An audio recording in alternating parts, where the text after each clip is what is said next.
What is good, YouTube? So today we're going to be flying in the Bell 407. Again, we're probably going to be flying helicopters for a while now until I get bored of helicopters. And then maybe we'll do something else again. But we'll go ahead and get this bird started. And also, we'll be having another in-flight movie today. Today we're going to be watching Captain Steve. That's with 4 E's.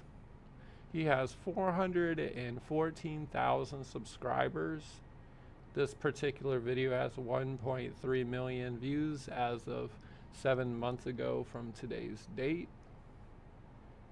And we'll be watching a little 15-minute video here while we take a short cruise around California, KLAX. I don't know why this is my favorite airport for a long time now. Maybe it's because it's popular. It's popular with the people. There's usually a lot of traffic out here. A lot. Like at any given moment. Let's open up Voltana. And we'll get it started here in just a moment. You could always skip ahead. I'll try to put a mark for the startup and takeoff. The Volanta's getting loaded. You won't see the Volanta, it's on another monitor. I might pipe that in. If I could pause this, I would pipe it in right now, but I don't want to waste everybody's time. I'll set it up for the future videos. I have like picture in picture. Let's get back inside and begin startup.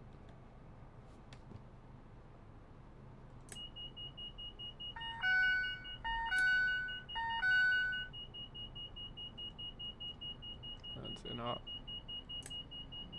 I just put lights on because I'm not really sure what lights you're supposed to have on.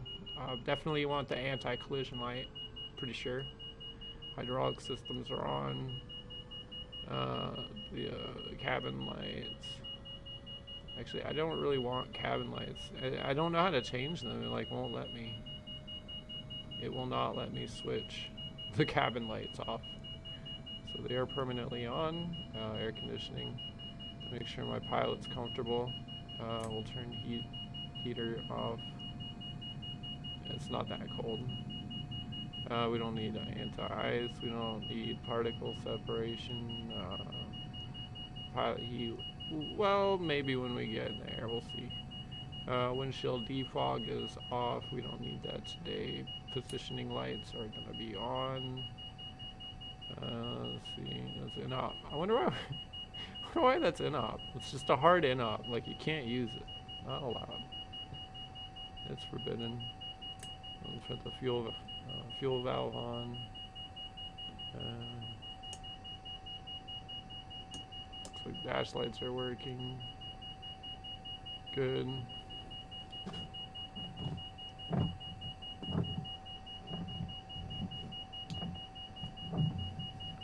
Give it a good wiggle.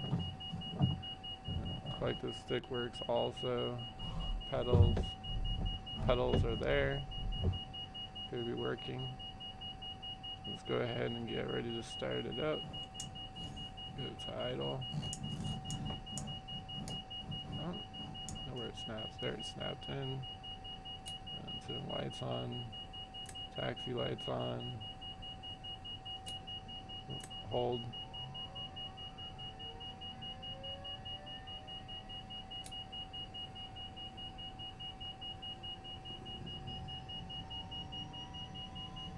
I might have missed something here. Sure enough, I missed a bunch of things. We gotta turn all these switches on. Pedal stop on. I didn't even think. Yeah, you want that to be on too. Sometimes it's a good thing it doesn't start. Make sure the radio's on. I was looking at this like, I know I forgot something. I don't have the radio on. There, now it's starting up. I'll stuff would pop up. It's like not letting me get to the button. I don't know if you work with computers a lot in your line of work, but you know, when you be trying to navigate something and the pop-up from like Windows is like stopping, yeah, like that right there. You get a little Windows pop-up and it's like blocking the button that you need to click, and you're like, then you have to wait for it to time out, and sometimes it's like 5 or 10 seconds, so you're just sitting there like waiting for the time for it to time out. So you especially the one up, there's one up here for Windows, like when you do volume, I'll pop it up there.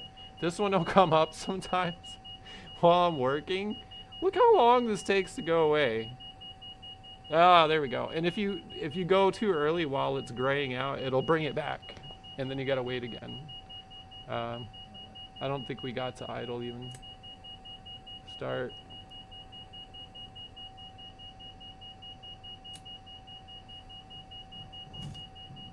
I don't think it's starting.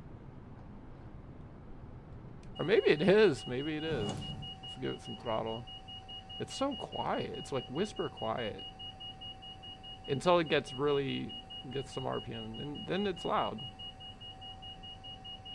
It's so quiet right now. I don't even believe it. Might have put too much throttle in. Oh, no, there we go. It's at like 53. Go up a little more. 54.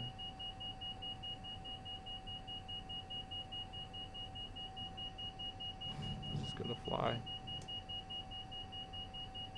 Yeah, there it goes. 80, 90, 93. We should be here. Maybe now it's gonna start. Actually, it'll start hearing it soon.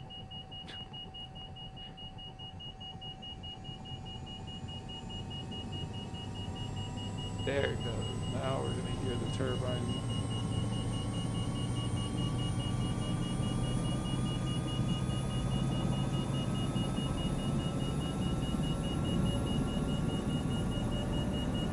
I don't have a destination. Rarely do.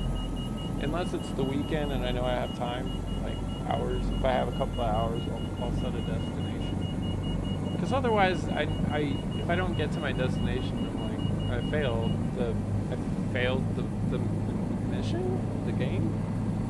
So if I don't set a destination, then there's no objective except to get better at flying and look around at Earth. People can't understand that, then I just don't know what to say. It's great. Oh my gosh, I don't like the controls sometimes. 0 and then maybe like 3. Those dash lights are insanely way too bright. I didn't even know the brightness for a while, so at night time,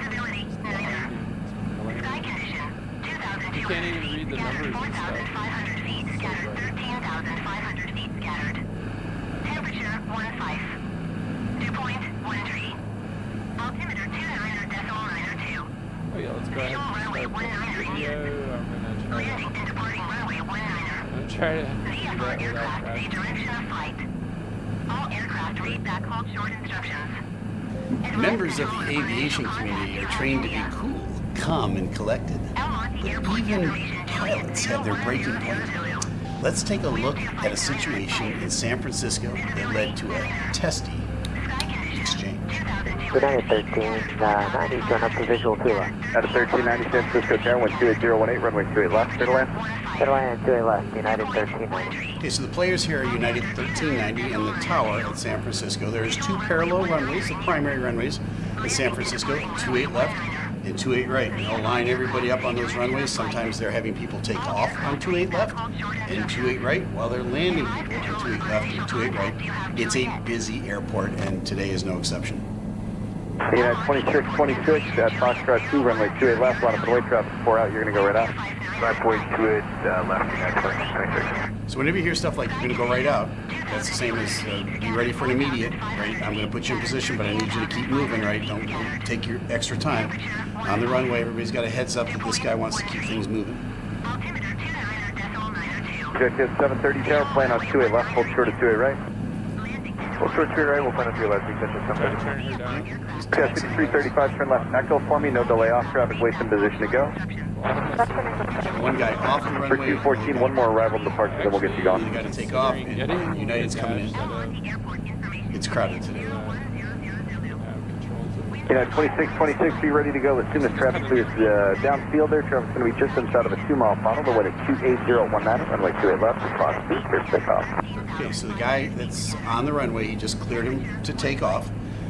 Look at United. He's just about a mile out, all right? It's really getting compressed. Clear to take off 28 left, box 29, 2626. Exit jet 730, cross 28 right, hold short, runway 28 left. Cross 28 right, hold short 28 left, exit jet 730. Now at this point from the control tower, maybe the guy that's taking off is just taking a little bit too long. United 1390 is getting a little bit too close. He's going to tell United 1390 to go around. I'll explain what that means in a minute. United 1390, go around. Go around, United 1380. Out of 1390, turn left heading 260, climb and maintain 3100. It's typical. That's 3,100 for United 1390 runway heading. You got it, 3100 and a left turn to heading 260. Left turn 260, United 1390. So they clarify the instructions here. A go-around is not very ordinary. It's unusual.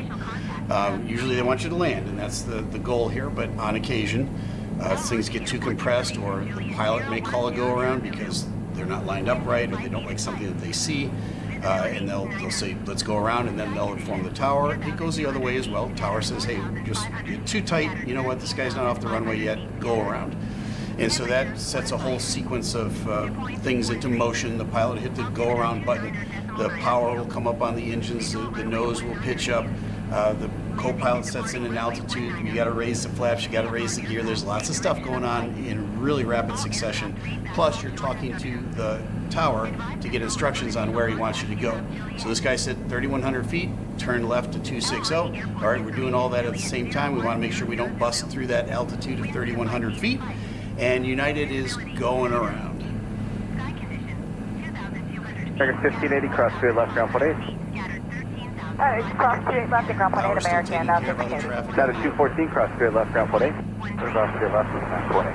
You see United starting their left. Go 3421, runway 28 left, line up and wait. 28 left, line up and wait, See how busy this guy is. United 2626, contact NorCal, we'll see you. 2626, see you.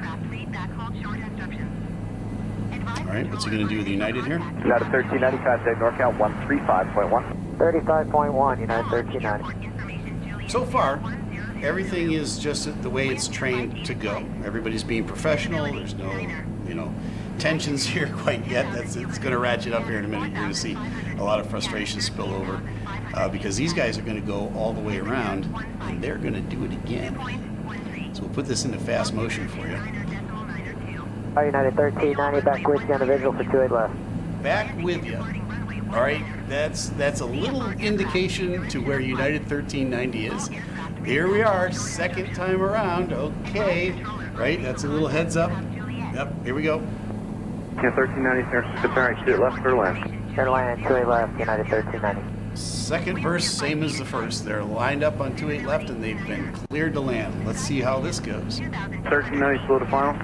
Slow to final. Okay, he tells him to slow to final. What is final? Final is his final approach speed. So it depends on his weight and mostly the weight that day. But typically that's somewhere in the ballpark of 135 knots. Maybe he's going 160, 165 on his approach turn. Now he's going to slow down. Why is he telling him to slow down so early? Because he's getting compressed again. Okay, here we go. Slowing to 135. 948 heavier and 28 left, line up and wait, get ready to go. I feel this 28 left, line up waiting, United On the 948. runway ahead of him. We've seen this before, haven't we? Depends on how. 2117, turn left at either one left or echo, and just exit right, company waiting to depart. People, he's taxiing around on the airport. Alright, well, Echo United 2117. That's 2117, join Bravo, no delay, please.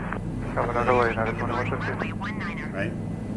Everything's getting compressed again. United 40 heavy, 28 left, for takeoff. Okay, so the airplane on the runway that United 1390 is about to land on just got cleared for takeoff. And you can see on the screen how close they are already. And now it just depends on how quickly this heavy aircraft gets off. Yeah. Closer, closer, closer. 1390, can you take a side step? Nope, that's too late. Okay, so what is a side step? Remember, there's parallel runways in San Francisco, 28 left and 28 right. You might get asked on occasion to take a side step. A side step would be just peel off and land on 28 right. But United 1390 is saying, nope, we're too close. We're already lined up on 28 left. It's not safe, in our opinion, to do a side step to 28 right. And so we've got to proceed with what you cleared us for. The reason he's asking them to sidestep is because he's looking at the aircraft on the runway on the takeoff hole going, oh man, here we go. This is probably going to be round 2. Closer, closer, closer. The 1390, go around. Go around, United 1390. All right, this is the second round of go around. All right, now I can imagine that there's some frustration on both sides here. And 1390, turn left heading 260, maintain 3100. 260, 3100, United 1390. You can hear in the pilot's voice, he's frustrated already. Same instruction as before. They're going to get good at this because they did it just a few minutes ago. 1893, cross to left, contact ground. 1893, cross to left over ground. And 683, cross to left, contact ground. Cross to left, contact ground, United. Sky condition 2,200 He's feet. going to hand them off here in a second. United 48 heavy, contact park.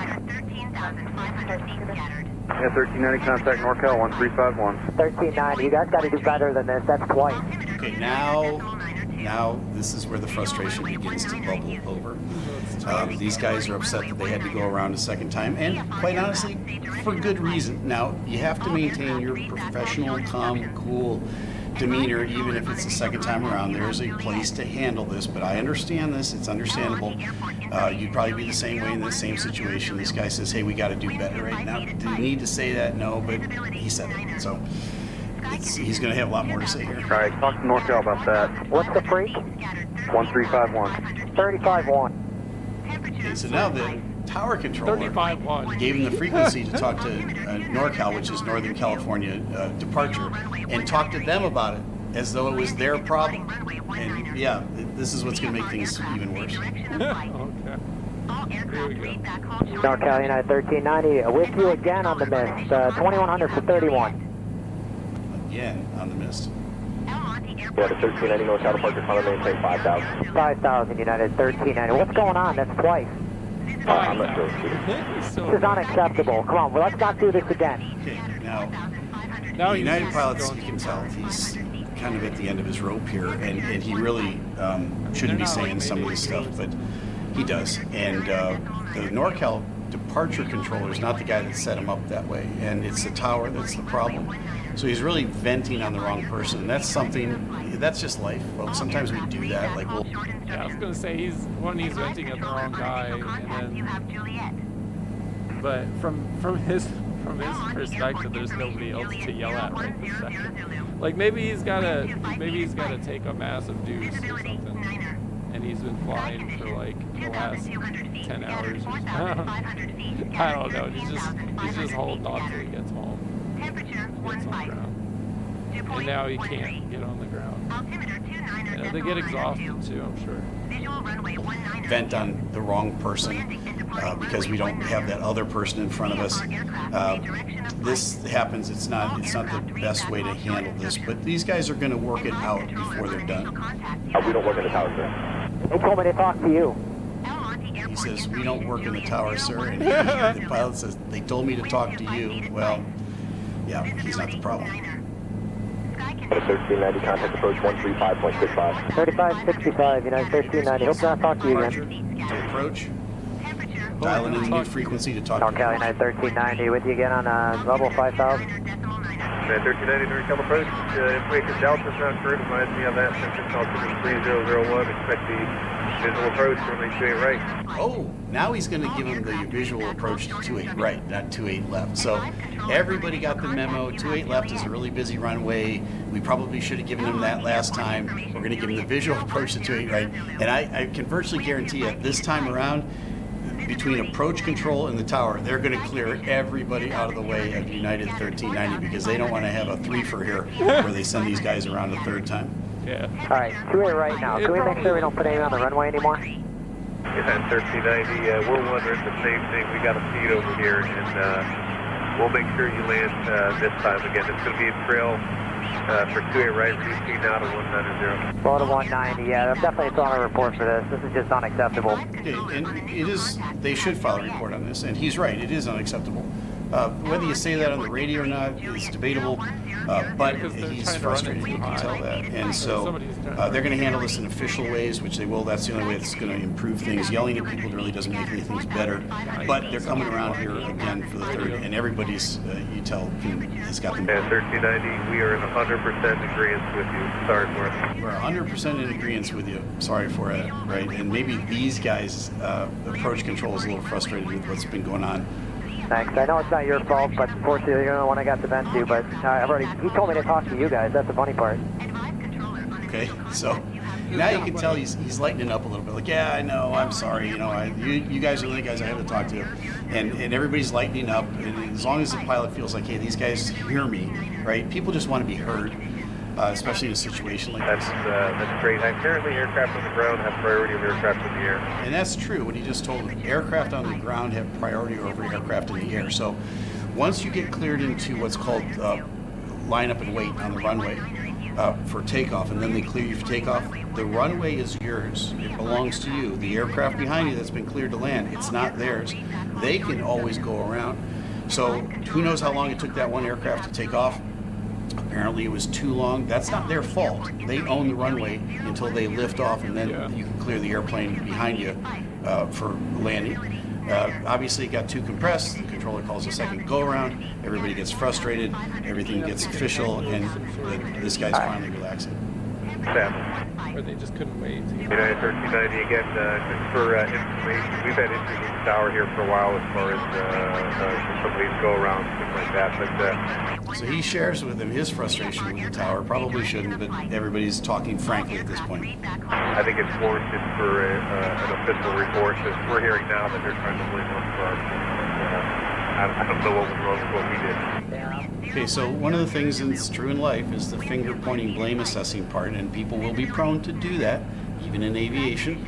These guys are working out. He says, hey, do file an official report. That's the only thing that's going to make a difference here. And again, there are fingers getting pointed, but the only way that'll clarify this, or clarify it, or fix it in the long run will be What's wrong with what we did. Yeah, I'll fill one out for sure. I mean, that's just unacceptable. Two go-arounds for the same issue. It's just, it's got to happen. Something's got to happen with that. Yep. I agree with you 100%. I agree with you 100%. And now they come back around. Yeah, 1390, maintain 170 knots to the San Mateo Bridge. Good luck this time. Contact San Francisco Tower with 0.5. That's fine. 170 knots till the San Mateo Bridge and clearing over the tower, United Now you can 1390. hear Thanks, that have a good one, man. laughter almost in the pilot's voice. That's nice. Everybody's kind of won everybody over here. Okay, that's good. Everybody's in a good mood. 1390, thanks, have a good one, man. Have a good one. All right, now All right, they're... United 1390, visual, two-way right. 1390, San Francisco Tower with 290-019, and clear right for land. Turn land, two-way right, United 1390. It's like, Now the approach controller did a really nice job here. He kind of talked to him like, one guy to another. He said, yeah, we're frustrated too, we got problems, go ahead and file that report. He's respecting the pilot, and he's also respecting his frustration. And now, by this point where the pilot gets handed back over to the tower for what, the third time here, he's not going to vent on the tower controller. He's just like, you know what, it's all been resolved, it's all good, let's just land and let's go, and I'll fill out that report.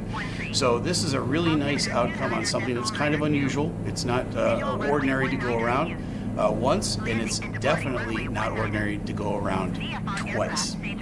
And now you've seen a situation that resolved itself, and you saw somebody kind of semi come to the end of their rope. So pilots, for the most part, are calm, cool, and collected. but even every once in a while we get frustrated with the system and kind of maybe go a little bit too far. But these guys did a great job bringing it all back together, keeping it professional, and it had a great outcome at the end. Now you know.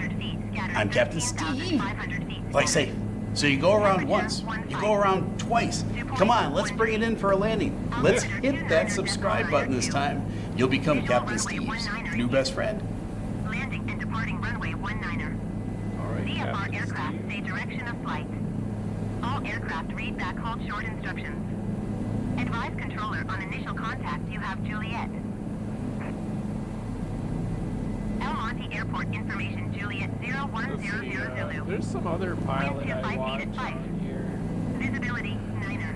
I forget his Sky name. It's conditions not Steve. 2,200 feet scattered 4,500 guy. feet scattered 13,500 Pilot feet needs scattered. to land. Temperature 15. Hopefully we don't crash. I'm not paying a lot of attention. Altimeter 29er.92. Visual runway 19er in use. YouTube. Landing and departing runway 19er. VFR aircraft say direction of Airline flight. pilot. All Follow aircraft read back halt short instructions. instructions. Advise controller on initial contact you have Juliet. El I'm just gonna Monte go Airport to instructions. information Juliet 0100 Zulu. Eastern 636, definite pilot deviation. Advise. Pause.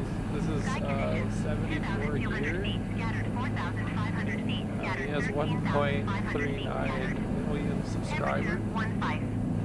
2.13. And this video has close to 1 million views as of 7 months ago. So he's got probably all the same subscribers as the last guy we were just watching. If you contact Philadelphia approach on. I've been making these videos for a while, and I've been flying for a while as well. And I've heard possible pilot deviation many times while I'm out flying and on making these videos. However, I have never, until this video, heard definite pilot deviation.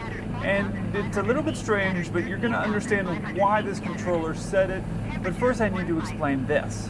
There are 3 basic categories a pilot can fall into. Student pilot. Essentially what that means is that the pilot is probably under 200 hours of total flight experience and they can't be paid to fly. Commercial pilot. This allows you to get paid to fly, but typically you're going to be flying much smaller aircraft. And then ATP, or Airline Transport Pilot. This is essentially the top rating that you're going to get, and that allows you to fly all the big planes. Now this call sign ExecJet, as far as I understand, is NetJets. NetJets, when I was doing corporate back in the day, was one of the hardest to get into and hardest to qualify for. They are some of the better paid pilots from what I remember, but I've been out of the corporate game for a while. But ExecJet, NetJets, that's just a correlation there. It's not like, at least it wasn't, where anybody could just walk in and get in the door. So they have some minimum standards they expect you to meet, and as far as I know, the minimum is at least to be an ATP, an Airline Transport Pilot. So they should be able to handle things like going into a really busy airport. But here's what happens. Victor 636, you're 8 miles from Strad at 3,000, clear on F24. 3,000, clear on F24, Victor 636. 2,200 feet scattered 4,500 feet scattered 13,500 Just 636, everything okay? Temperature Sure. 15. Okay, because I gave you Strad at 3,000. Strad is 5 miles behind you and you're still at 4,000. Victor 636, we're going to 3,000 now. We had at or about 3,000 to Strad toward the approach. Alright, these pilots are going into Teterboro, and in my personal humble opinion, that airspace right there is some of the busiest airspace in the world. Now, on the ground, you probably aren't going to find faster moving ground traffic than Chicago, but airspace-wise, and I'm talking worldwide, airspace-wise, this is some of the most congested, fastest-speaking controllers that I've ever seen. You really have to bring your A game when you go into this airport, and any pilot that's going in there should know that ahead of time.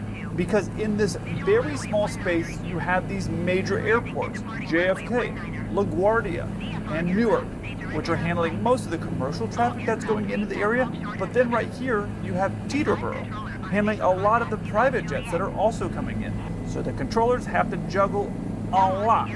So I always brief people when they're going in there with me, hey, I ask them, have you been here before? No, I haven't. Well, not Teterboro, I'm going to Newark, for example. Have you been here before? No, I haven't. Okay, things are going to happen really, really fast. So just be prepared for the speed that this is going to occur. I give them a heads up before we go in there because it happens really fast. But the controllers in this area, they think, okay, you're an airline transport pilot. You want to do big boy and big girl things here in our sandbox. You better be ready for it.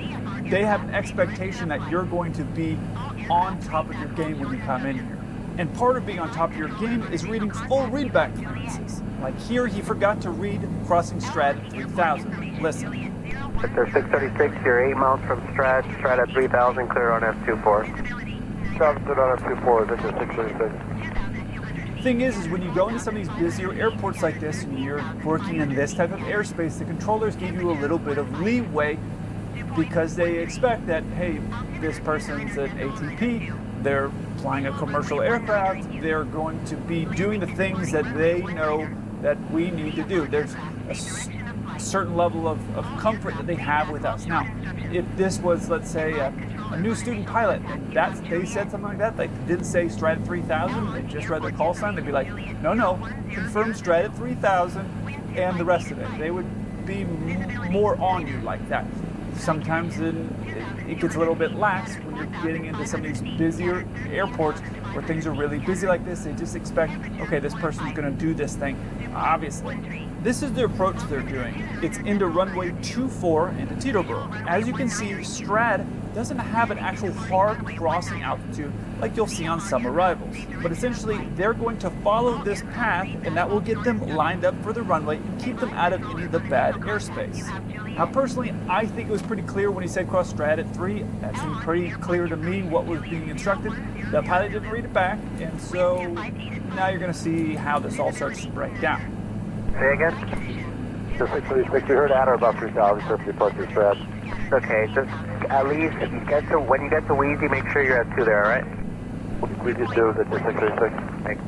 New York approach, connect at 633, 4000, Lima. 633, good morning, altimeter 2975. Just 636. So I thought we agreed that you were going to cross Wheezy at 2, so this is the second clearance that you're not abiding. 636, roger. No, the Roger isn't the answer. I want to know why you're not complying with the clearances that I'm giving you. Okay, so he gave a pass, basically saying like, all right, cool, you missed that one at 3, no big deal. I think he was going to let him slide on that one. Yeah. But it was very clear, and this pilot read back cross Wheezy at 2. There's no doubt about what he had said. So when you get to Wheezy, make sure you're at 2 there, alright? And I know you might be thinking, well, Kelsey, maybe he didn't have time to get down. So here's the plate. The controller said earlier that he was 5 miles past Strat. Strat is 5 miles behind you and you're still at 4,000. So that So puts drop him him roughly down. here at Scooby. And he was Yeah, at that's fine. 4,000 feet. So at this point, he should be racing to get down to 3,000 feet, but he is 10 miles away Yeah. from Wheezy. Yeah, it's time. So let's be generous and That's say this 100 guy feet is a coming in mile. at 180 knots. My guess is that he's probably going a little bit slower than that, but let's just guess that he's coming in at 180 knots. That would give him about 3 minutes in order to get down with losing 2,000 feet. That's not a lot. That 2,000 feet in 3 minutes is easy. Yeah. To give you some perspective, when you're coming into land, which is usually the calmest, shallowest descent that you're going to be at, the descent rate here is going to be 900 to 1,000 feet a minute. Now, if he had aggressively gone after that, he could have easily crossed there at 2,000. Now, he didn't either set up the box correctly or he didn't do something correct. Something to know is that as a pilot, if the controllers give you something you can't do, which has happened to me, I've been upheld at, let's say, a speed restriction, we'll say 240 knots. You're at 240 knots and they want you to lose like 15,000 feet in this really short distance.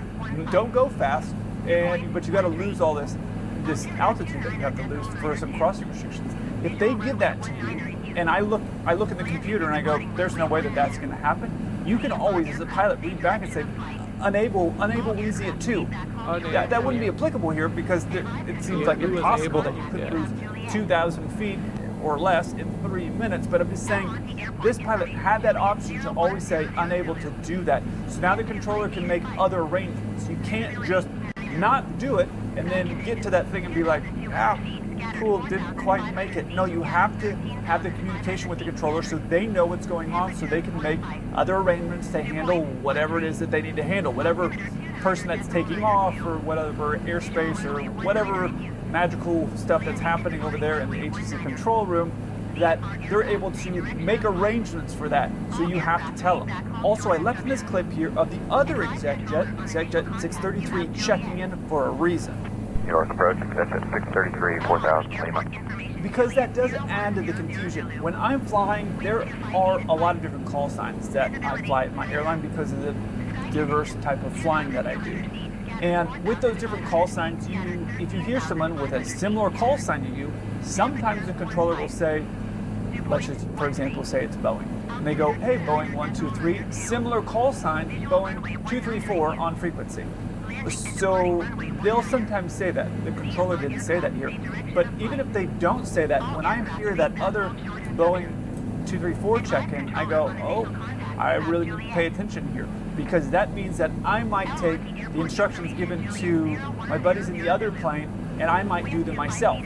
So I go extra alert when I hear my call sign and something similar of a tail number to mine, which is what these pilots should have done. The controllers telling you that there's a similar call sign and frequency is really just a courtesy. You as a pilot have to be responsible for what's going on. So this aircraft messed up their last two crossing restrictions. They messed up crossing this one at 3, they messed up crossing this one at 2, and now he has a similar company call sign on the frequency. So at this point, if I were this pilot, I'd be paying 100% extra attention to what's going on, because I've already irritated this controller. I can tell that they're irritated, and now I have this other plane that's on frequency. So I gotta be paying extra attention to what's going on. It doesn't get better. Check this out. That's the block. Want to know the reason why you're not complying with the clearances that I give you? Are you separating yourself from other IFR traffic? You like to continue VFR, or, I mean, I'm just confused why I keep asking you to do stuff and you're not doing what I'm telling you. So we're sending to 2000 at Wheezy and we just sorry. Right it back. Sir. The 562, turn right heading 080. Check that 562. For one aircraft.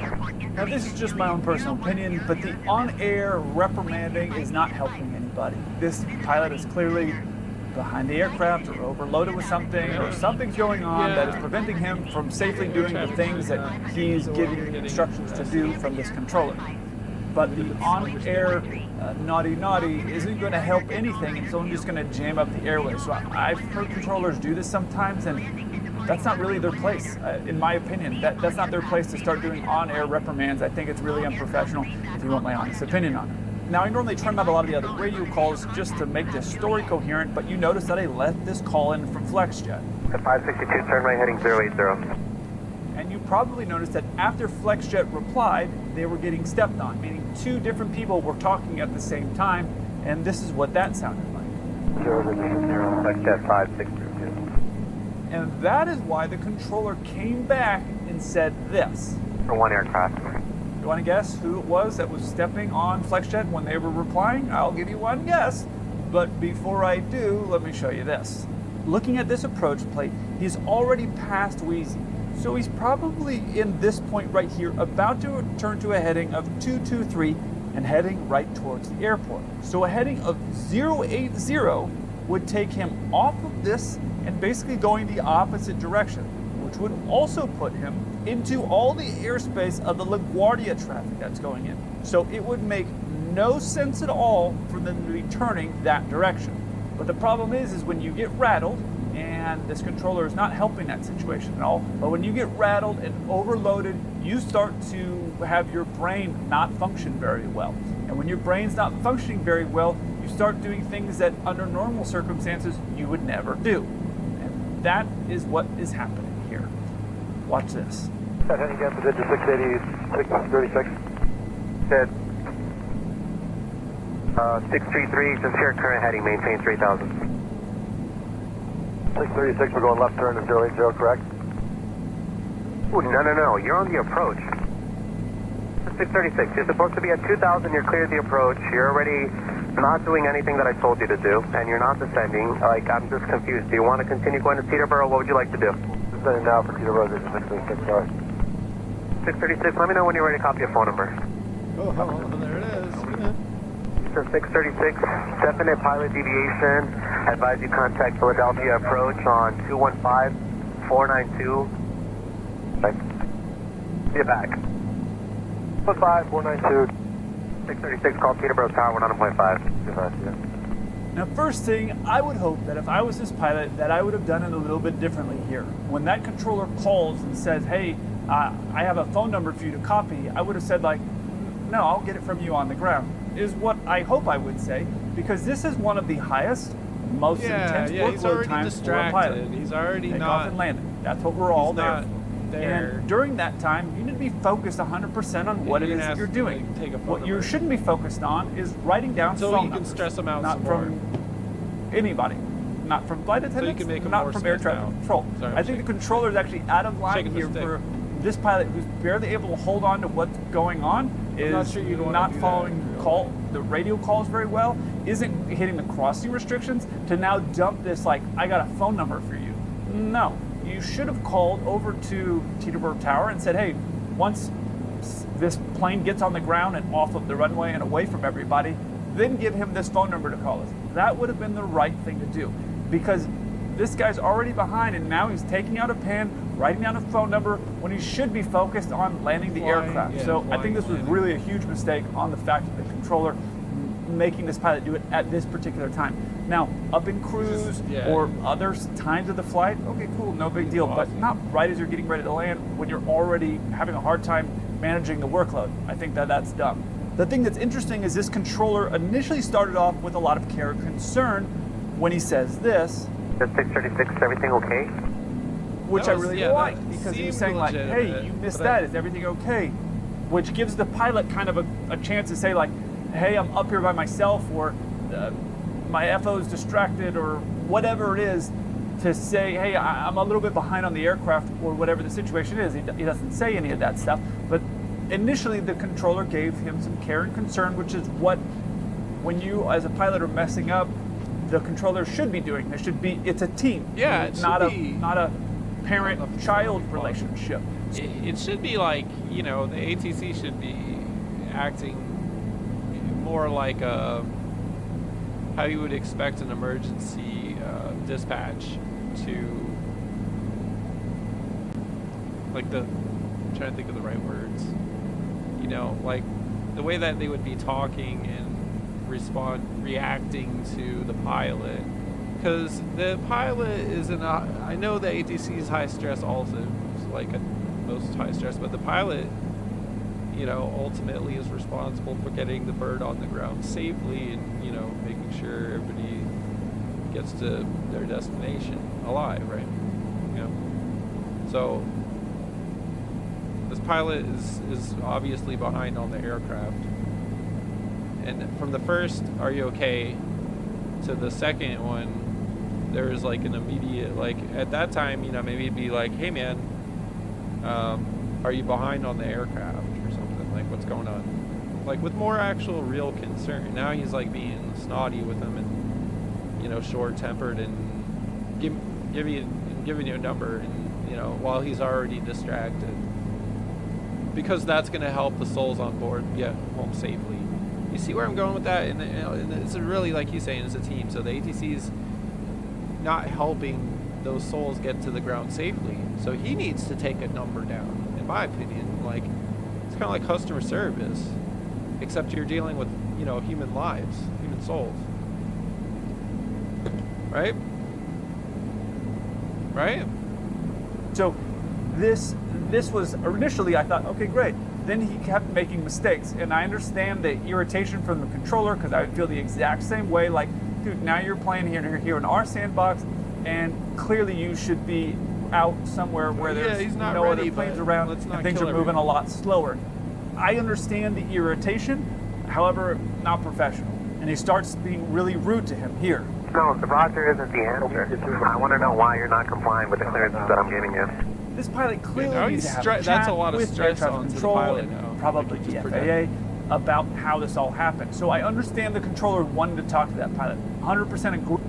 Like what he did, nice. I can pause it from my keyboard, keep flying. I mean, right now I really only need one hand and my legs to fly. Anyways, you know, he's projecting on the ATC is projecting a lot of stress and, or, you know, irritation into the pilot. who's stressed out, so now his stress is going to increase, you know, and it's not, you know, it's compounding his how far behind he is on the aircraft. Agree with that pilot getting a phone number to copy. However, the on-air reprimand doesn't make any sense, and the phone number as they're getting ready to land, also terrible timing. Yeah, it's just getting that phone out number of once you spite. land, get them off the runway, fine. Hey, Like the ATC is being like spiteful or something, giving him the number in flight while he's on an approach to land, right? You know, and he's the pilot's obviously having issues. The ATC doesn't know what's going on board, you know, and the pilot's not helping by not saying, hey man, you know what, I'm in over my head.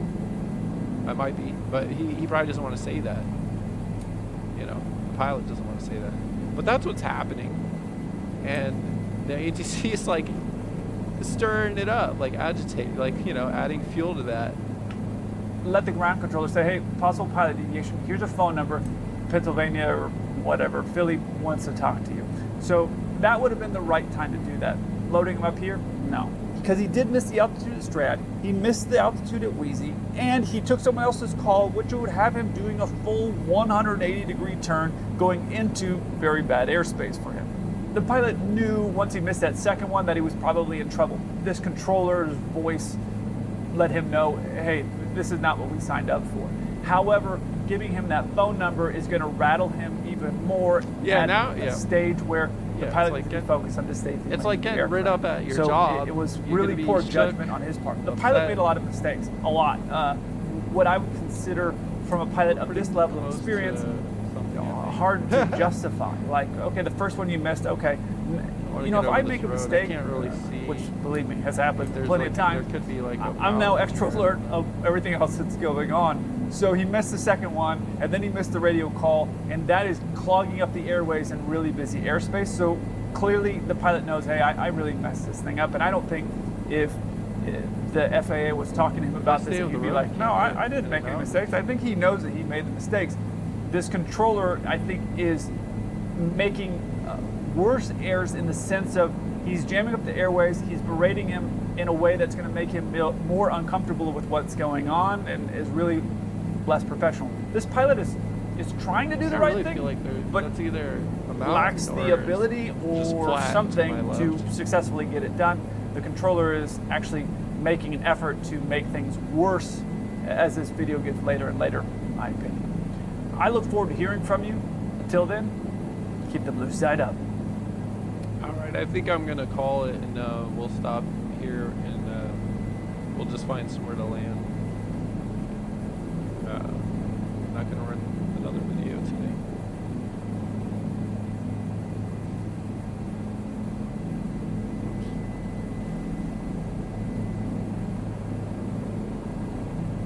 I mean, technically, I could just land on the road here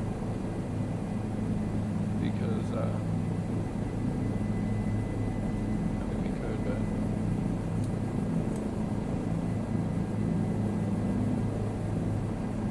find a spot.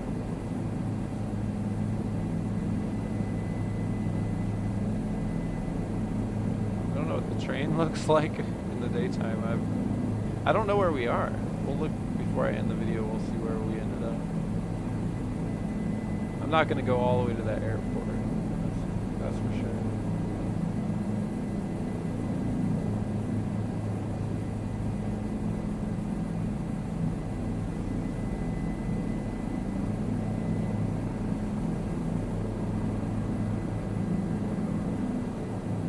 So is that a beach to the left?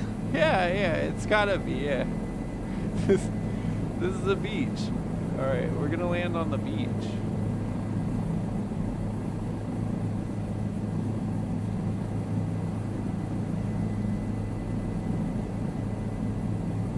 Start reducing speed here.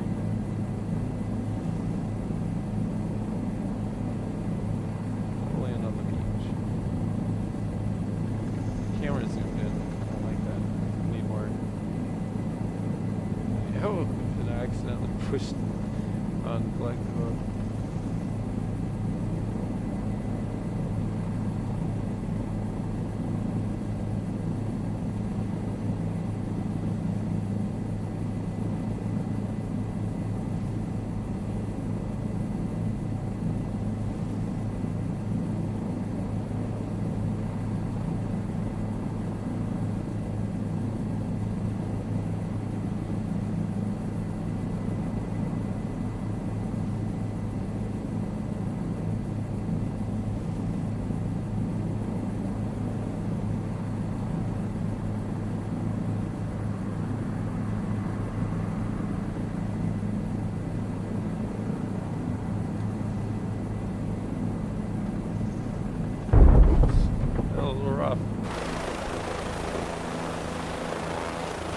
little rough, but I didn't break anything.